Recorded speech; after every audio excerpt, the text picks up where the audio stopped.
Alright, today's video vlog 3 of moving out and going through this experience of life. And I really want to talk about a topic that I'm currently going through and that I'm constantly finding myself going back to and constantly going through. And I really want to stick on the topic of your existence will bother people, but that's not your problem. It's really crazy. It's really crazy how just being yourself makes people feel uncomfortable. Sometimes just your presence alone is an irritation. It's as if it's like you're challenging them and you don't even talk to them. It's as if like your existence doesn't quantify theirs and you guys can't be in the same room. It's very fascinating how that shit fucking works. You know what I mean? Yeah, that's not about you. And you should not let that shrink you whatsoever. Thing is, like, I have dealt with this experience countless of times in my life. People are uncomfortable with themselves, project that outwards. Security in who you are triggers insecurity in others, and the goal of pulling you out of your character is to bring you down to a familiar level. I have dealt with that numerous of times when it came to like my friends in high school or people who I thought were my friends, but just the fact that you guys are all in the same situation in life is the only reason why they're fucking really your friends or why they're really friendly. Because we all in this shit together. That's why.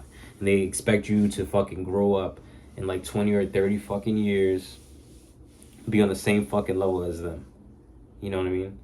It's fucking dog doo-doo ass cheeks, if I'm gonna be honest. But if I'm gonna be frank, the first experience I can really think that comes to my head when I think about this title is when I turned the age of 19, the relationship I had with my father just like changed, like dramatically, instantly. I don't know what it was. Was it an overnight thing? I wouldn't say so. Definitely was a seasonal thing. I mean, I thought it was a multitude of reasons. I thought he may have seasonal depression. But as I gotten older, it's just deeper than that.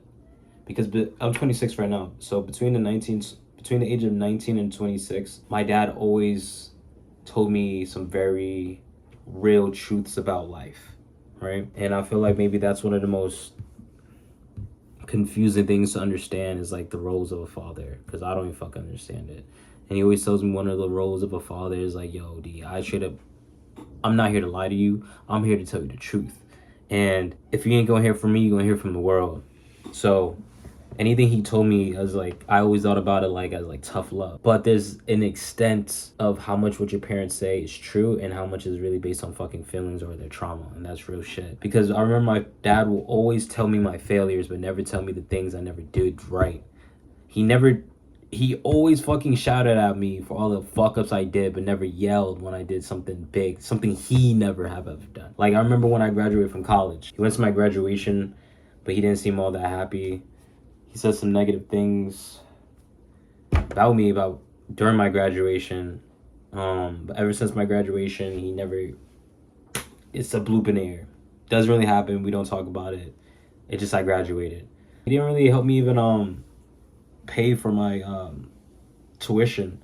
But at the end of the day, it's his money. That's what he says. It's his money. He can do what the fuck he wants with it.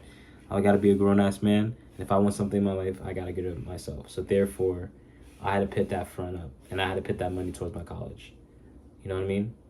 But even when I graduated college, while working jobs, while paying my tuition, I didn't get no applause. And mind you, my father never graduated, nor my cousins that I know of, nor my brothers, or fucking anyone in my immediate family who lives in fucking New York City. You know? Or it goes to even when I fucking moved out a month ago. You know? I haven't talked to my father since. He hasn't called me, hasn't said anything to me, just left it as there. And you would assume that these are things that he'll be happy or joyful about, especially because my father never moved out. He lives in a rent-stabilized apartment that was passed down after my grandma passed away. He lived in that apartment for like probably over 36 years. So he has never moved out. Normally you're a person who looks for validation from your parents when it comes to those things.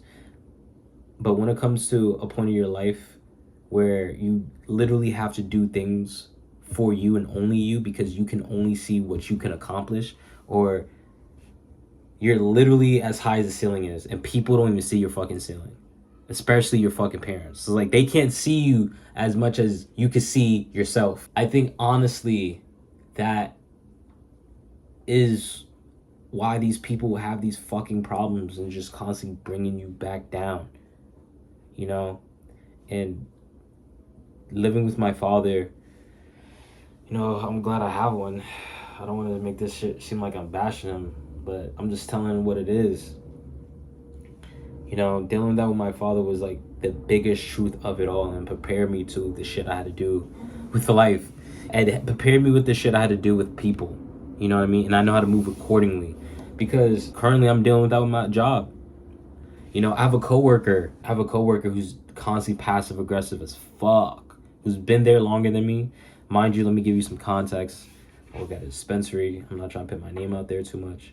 I work at a dispensary. And another thing, I'm the only black dude. I mean, it's only me and him as the only black dude. He's a light-skinned dude. Yeah.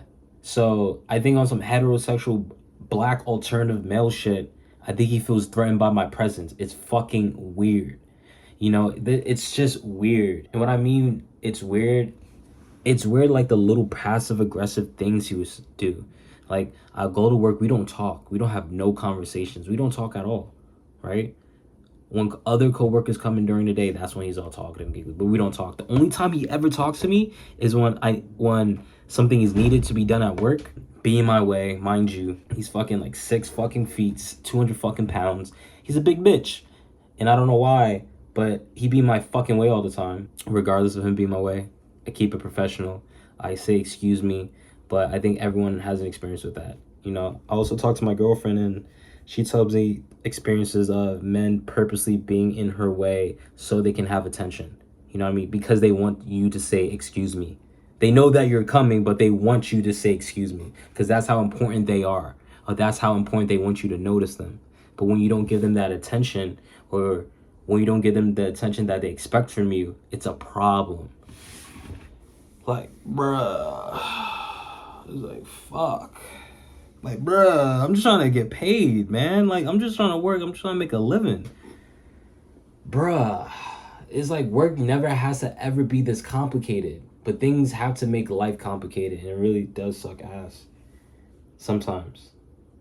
Because it's like, in some weird way, I do think life is testing you, and I believe life is testing to see what type of character of a person you are. I really like to sit down and analyze my situation and like ask the question, like, what is life trying to teach me right now? Like, what am I supposed to learn from this? How I'm supposed to react to this?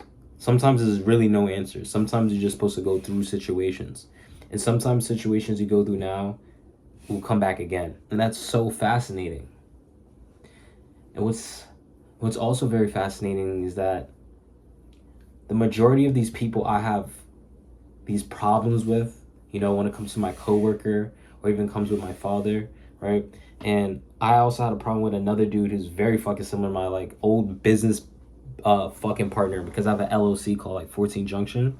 And I remember I was like 22, and me and this dude was hanging out every day, and like, yo, bro, we need to make a media production company, all this shit, bro. That's a whole nother story. Yeah, and I remember he went ghost on me after we did our first project. Our first project with our first 2 clients, got paid for it, never showed me receipts, sent me the money, right?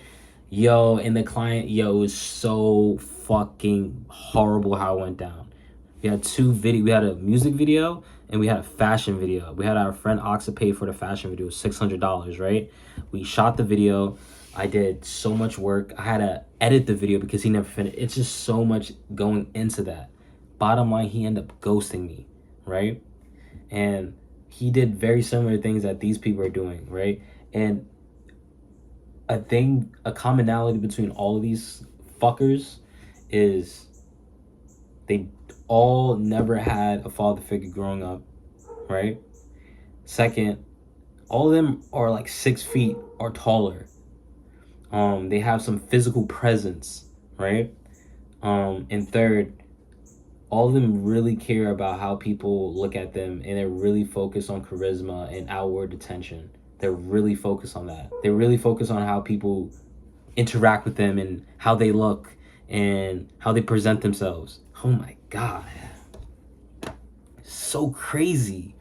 It's so crazy when you don't give people the attention they expect, they treat you differently. Or like if you're just a quiet, observant, introverted type of person, it like shakes them. You know what I mean? It's like quiet confidence speaks louder than anything, because you don't need outside validation for your approval. Like nobody is your own approval, self-approval. It's fucking weird. It's really weird. You can't make sense of crazy. You really can't. I'm not trying to make sense of someone's insecurity. I'm not even trying to put myself in that headspace of someone's insecurity, because that's their problem. But the best way to like not take things personally is to try your best to understand it as much as you can. Jesus Christ. You're gonna deal with it constantly in life. It just never stops. It never stops. I would love to hear other people's experiences on this. You know what I mean? I don't know if it's because I'm a dark-skinned dude. I don't know if it's a dark-skinned dude thing. I don't know if it's a black thing. I had to ask my friends who were like of other ethnicities, like, bro, even like a couple of my white friends, like, do you go through this experience? And some of them do in their own different ways, but it's just so fascinating how you just being yourself and you just being confident and not seeking outward validation from others shakes their ground. But you need to always keep in mind that you don't have to prove yourself to anybody. You don't. And you shouldn't ever feel like you should shrink yourself to fit in. Actually, I gotta take that fucking back. You really do gotta shrink yourself to fit in sometimes.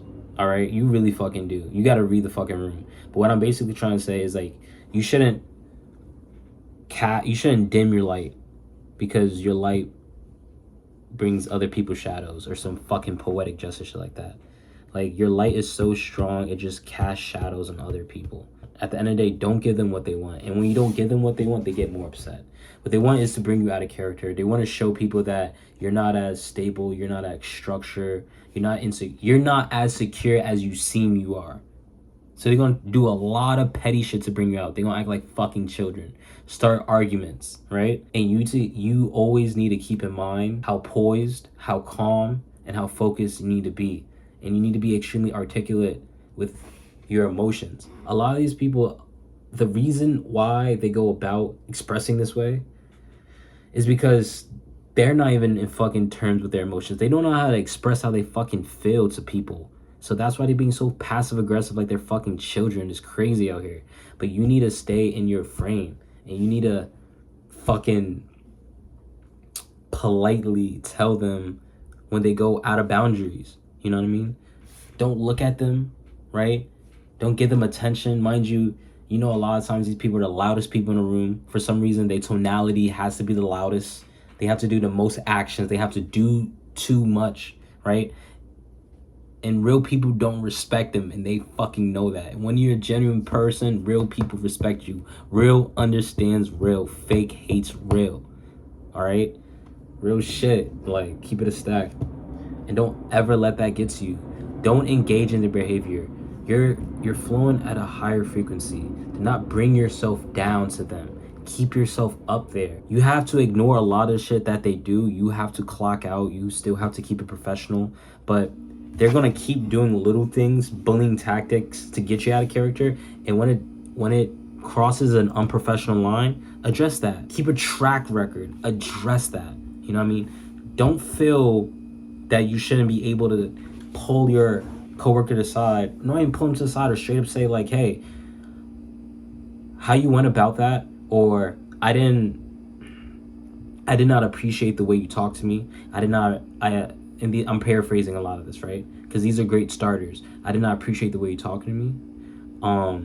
That was very disrespectful. You did not handle that correctly. There's so many ways to express how you feel, but you need to always articulate it with a nice bass tone, and try your best to keep emotion out of it. Facts. The less emotions you put out of the conversation, the more they get upset. All right? Address them. Articulate it. Set that boundary. All right? Don't give them any attention. All right? Stay calm, focused, and poised. All right? Life is going to test you. People are going to test you. But don't let that get to you. You know what I mean? It's sad to say. It really is.